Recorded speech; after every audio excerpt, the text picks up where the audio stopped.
Bienvenue sur cette vidéo de mon défi 30 jours pour apprendre à sketchnoter.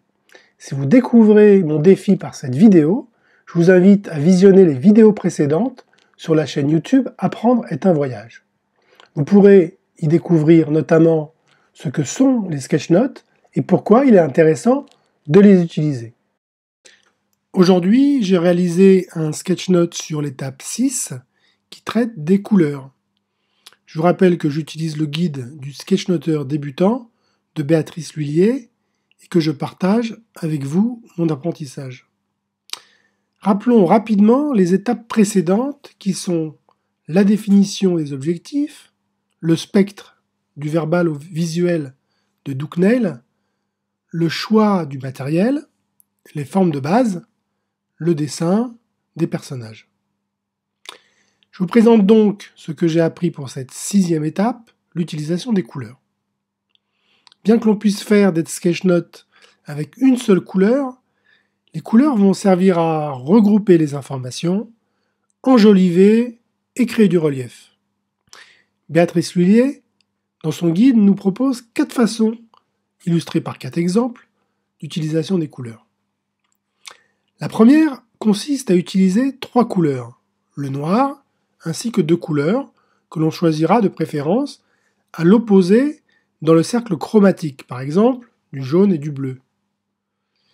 Dans ce premier exemple, une couleur servira à regrouper et relier les informations, et l'autre sera utilisée dans les titres et pour créer du lien.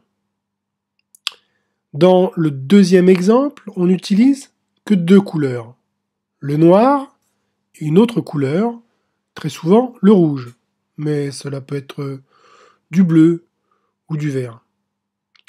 Le noir est la base pour écrire et dessiner les personnages, que l'on peut d'ailleurs colorer aussi, et l'autre couleur, ou le rouge, va servir à enjoliver, faire ressortir les mots-clés et donner de la cohérence à l'ensemble.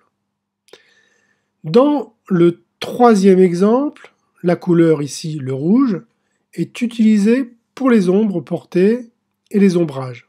Par exemple, sur la bouteille, l'ombrage qui fait ressortir donc le relief. La 4e façon, c'est de faire, comme dit Béatrice, comme bon vous semble, mais attention quand même.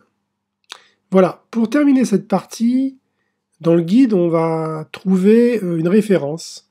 La référence du Coloring Inspiration Guide de Sacha Chua, qui propose donc de nombreux exemples que l'on va pouvoir utiliser pour s'inspirer en fait. Voilà, c'est tout pour aujourd'hui, donc voilà cette 6e étape. Comme toujours, pensez à partager cette vidéo, et si vous ne l'avez pas encore fait, à vous abonner à la chaîne. Voilà, je vous dis à très bientôt.